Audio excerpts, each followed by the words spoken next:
Hey everybody, this is Drew. Welcome back to my channel. So in this video, I'm going to build the Fujimi 1/72 scale E-2C Grumman Hawkeye. And I want to thank Bob at King Bob's Model Works for gifting me this kit a while back. I will put a link to his video channel in the description and down in the comments. So this kit was tooled in 1970, but it's been reboxed many times with different decals. And as you'll see, surprisingly, I thought it went together pretty well. It does have a nice mix of raised and recessed panel lines. And so we're going to get going building this, and I hope you stick around to the end. I'll have the finished model and my thoughts on the kit. In the meantime, we're going to get going on the cockpit, as usual.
So while the cockpit assembly dries, I'm going to jump ahead and do some sub-assemblies like the wings, propellers, landing gear, engine, and the engine assembly.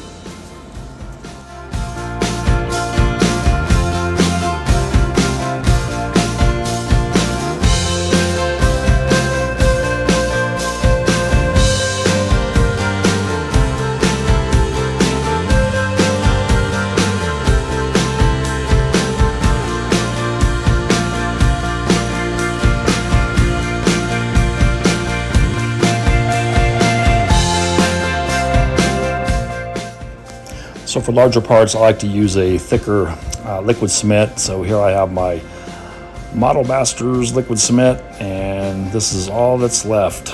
It's extinct, so once it's gone, it's gone.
So I'm going to assemble the landing gear because they actually go inside the two engine parts. So they attach inside the engine nacelles, and there's really no way to get around that. So I'm going to get those done, and that way I can assemble the engine house.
So here's what I'm talking about. They sit inside the engine halves, and they actually go in there pretty good. So there's some nice locator holes, and they're very snug. So I'll get those put in and get the engine halves put together.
So after I got the rotodome assembled, I'm going to come back and paint the interior, and I'm going to use this Tamiya XF83. This is medium seed gray 2 RAF. It's a real good match for the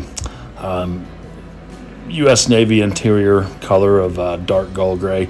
I didn't want to prime anything, so I used Tamiya, which works pretty well without primer.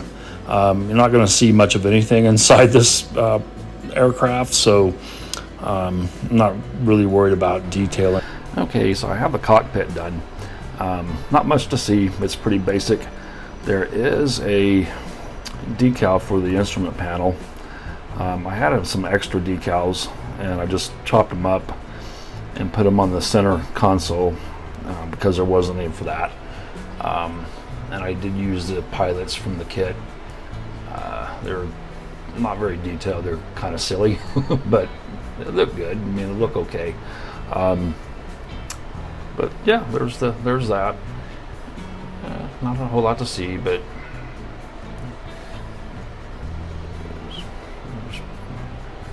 frickin' frack. That's what they, who they are, but it's hard to see that. Okay, and then I've added some weights to the fuselage, some fishing weights. I hope that is enough to keep it on its nose. We will see. I think there'll be room. If I find that it's not enough, I can go back and add it later. So now we're just going to install the cockpit and put the fuselage halves together. So I purposely left some room for the glue, just so I get a nice glue bond, but it should fit pretty well. I test fitted earlier, and it looks awesome. So let's put this in here. Put this in.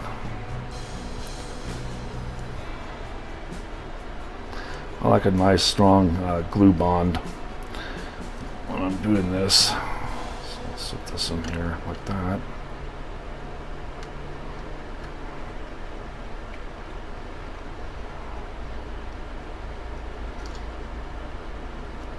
This morning, guys, I've been drinking a lot of coffee, so my hands are shaky. That's the way it always is, it seems like.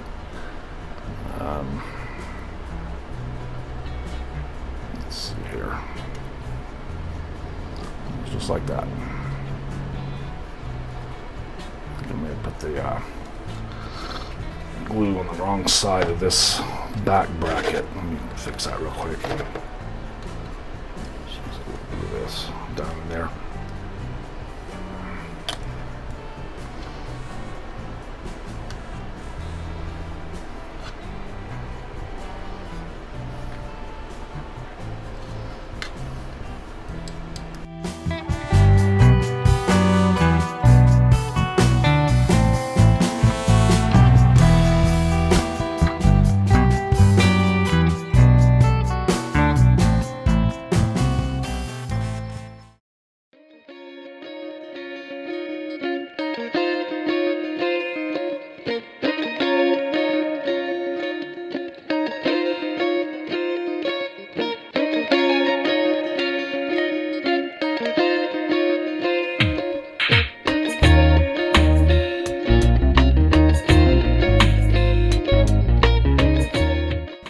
So the fuselage halves went together without any drama, fit really well.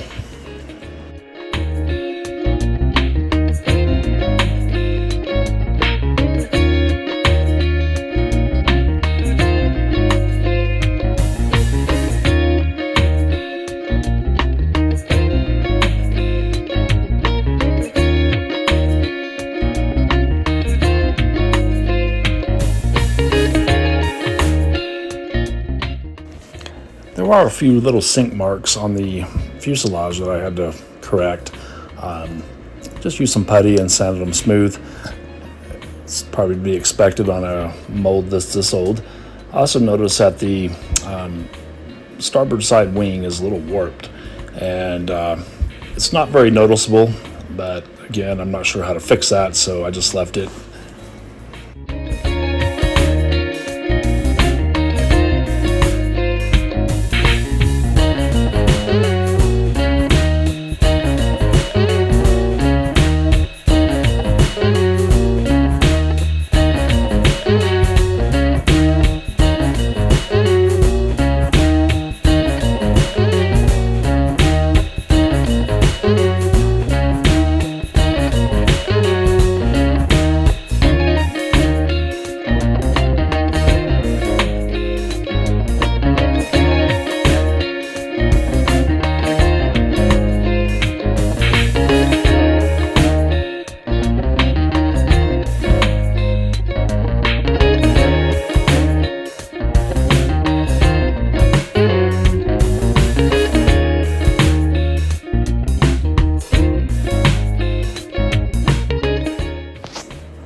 It's time to put the engines on the wings, and just using some Tamiya extra thin. There are some locator pins where it makes it pretty easy to get them on straight.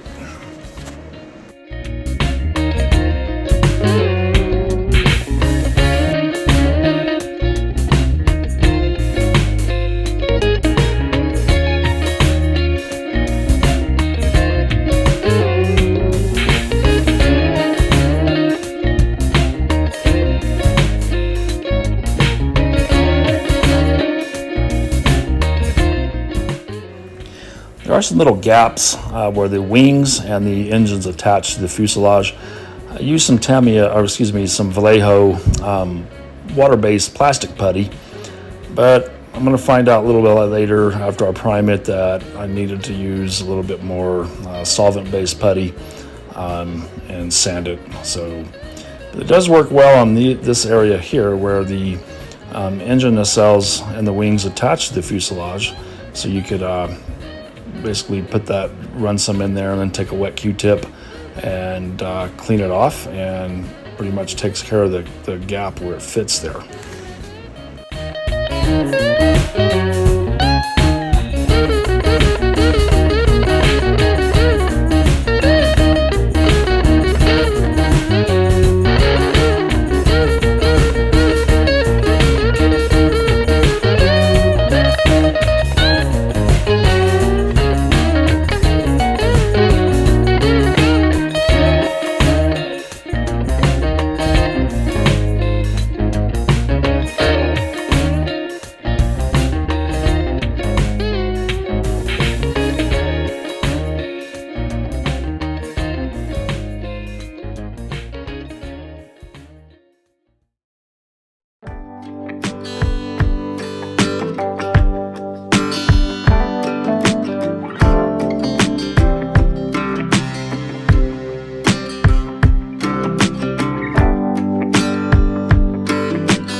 So I'm going to install the front landing gear, and again, it goes in really tight, has some nice locator holes. Just push them in, and I'm going to attach this, I guess that's an air intake, sits on top there. And once that's all dry, I'm going to clean it up and get ready for priming. And here I'm going to use some Badger Stynylrez gray primer. This is by far my favorite primer. It's acrylic, water-based. However, it adheres just like a lacquer-based primer. And since I use water-based acrylic paints for the most part, I have found that they do not lift up with tape, and this stuff is just awesome. It self-levels, gives a nice smooth finish, and it's highly recommended if you use acrylics. And once I have everything primed, I just let it dry for a while. I usually tend to let it set for a few hours, just so I get a nice adhesion. And then we're going to be ready for the base coat, which is going to be Vallejo Model Air Light Gull Gray. I tried a little bit of marbling with some white paint. I think I like doing post shading better. I can control it better. I did get some color modulation doing this, but I will come back a little while later and post shade.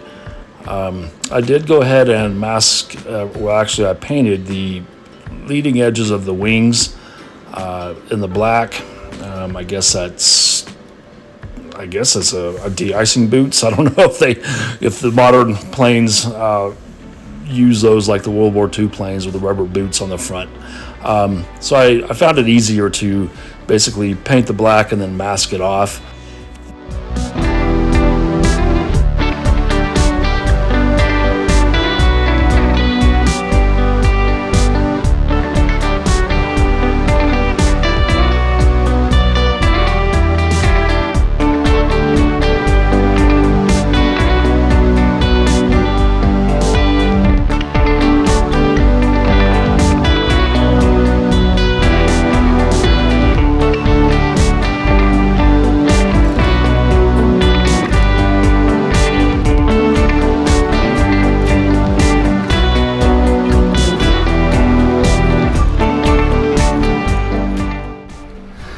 Okay, let me pause for a second. So I've got everything painted, and not perfect, but it looks the part.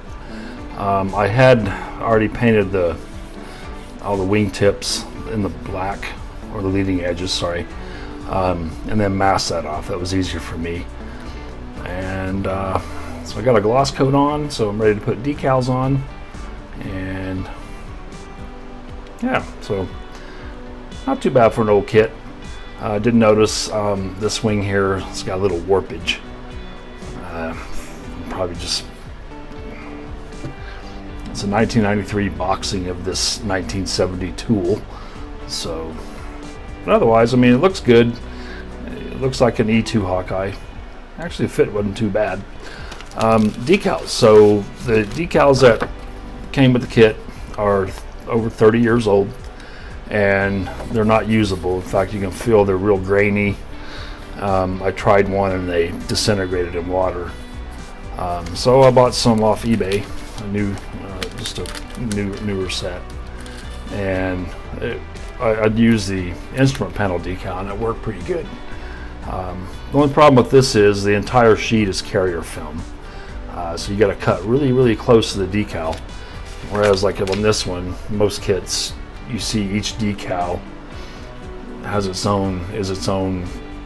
I don't know if it makes any sense, but basically each decal has its own carrier film, and the rest of it is not carrier film. So if that makes any sense.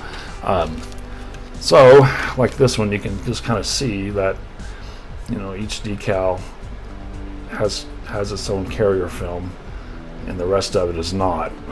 Whereas this, the entire sheet is printed on top of a carrier film. You can even see the carrier film there. And so you gotta I gotta cut really close to the edges. But otherwise, we'll give these a shot. Okay, so we're all glossed up, ready to go. I did want to point out one of the things, the issues with the kit is the canopy. It's a two-piece canopy, and I had to glue it together, and then I reinforced it with sheet styrene on the underside where it's going to be painted. You won't be able to see that. And then when I painted originally, well, first I sanded the seam line, but when I painted it, there were little gaps. It looked horrible, and so I had to go back in and use some water-based putty to fill it in and sand it again and repaint it. That's kind of the only thing about the kit that kind of gave me issues, is this two-piece canopy. I don't know why they do that, but whatever. And then the decal goes right here. I guess I probably should have just painted that part black. I probably still could. Might do that instead of using the decal. I think it fits okay. Let's see.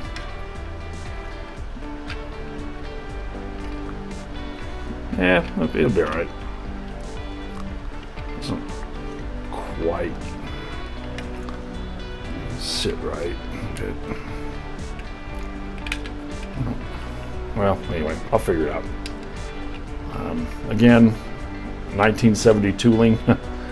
So there we go. Yeah, it just kind of, so it fits pretty good, and you can actually still see the frickin' frack. So, and hopefully, so far, it's not tipping back because I got a lot of weight in there. But when I put the dome on and everything, I'm hoping it doesn't fall backwards. So, anyway, on to decals, and we'll take a look how that goes. So I didn't get all the footage of putting decals on, but you'll see what they look like. They went on okay. They're not bad. And once I got the decals on, I give everything a semi-gloss varnish, and I'm going to use some Flory clay-based dark dirt wash here. That'll really accentuate the panel lines. And looking at reference pictures, these things are a little bit dirtier than I thought, so the panel lines were pretty pronounced. A lot of grime and stuff. So I think the effect is really good with this dark dirt. So I'm pretty happy with that. And all you do is just put it on. Once it dries, give it about 20-30 minutes to dry. Get some wet paper towels, some cotton swabs, and just rub it all off. And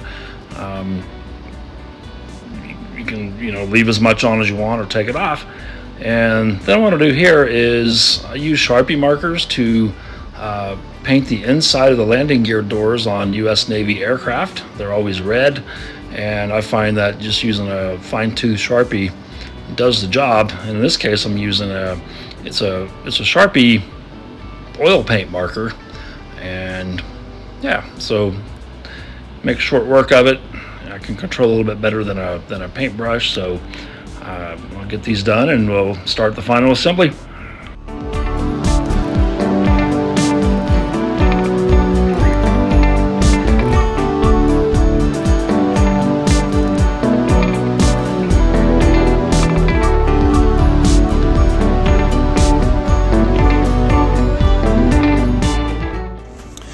So I'm just using some super glue to attach the landing gear doors, and the doors have attachment locator pins, and they makes it really nice. Just add a little dab of super glue, put the pins in, the pegs, pins, whatever you want to call them, into the slots on the engine nacelles, and they go in really well. If you do it right, there's really no guesswork. You get them all even, the same, in other words. And also need to put on the rester hook assembly in the back there, and we'll just about be done with this model.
Okay guys, here's the final reveal.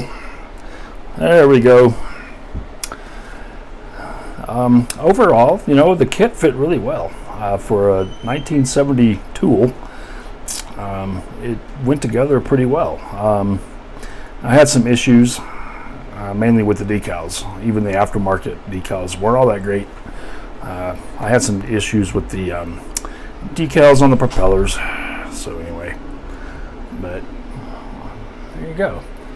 Definitely not my best work, but I think it looks the part.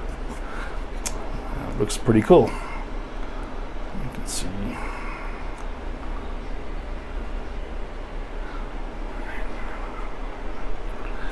The panel line's really popped with the wash. I'm happy about that. So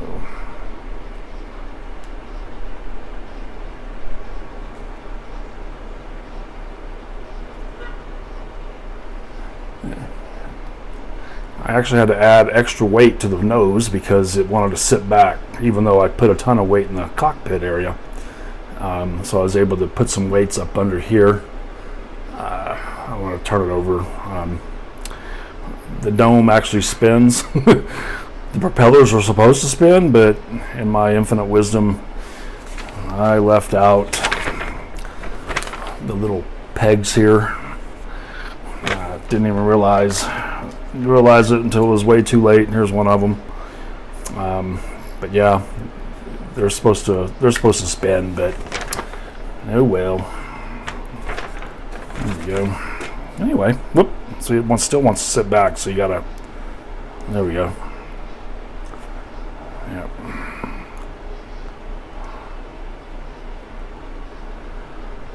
Could I have done things better? Yeah.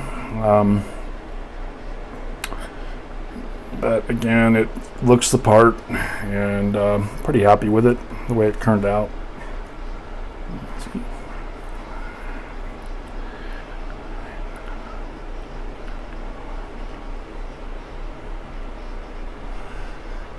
There should be E-2C Hawkeye, eyes of the fleet. I don't know if you can actually see the dudes in there, but you can see the crew figures if you get up close.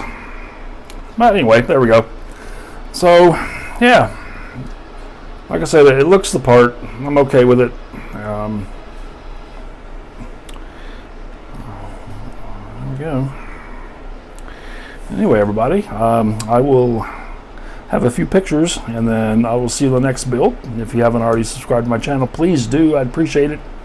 I will start building another model before too long, and I'll see you in the next video. Everybody, take care.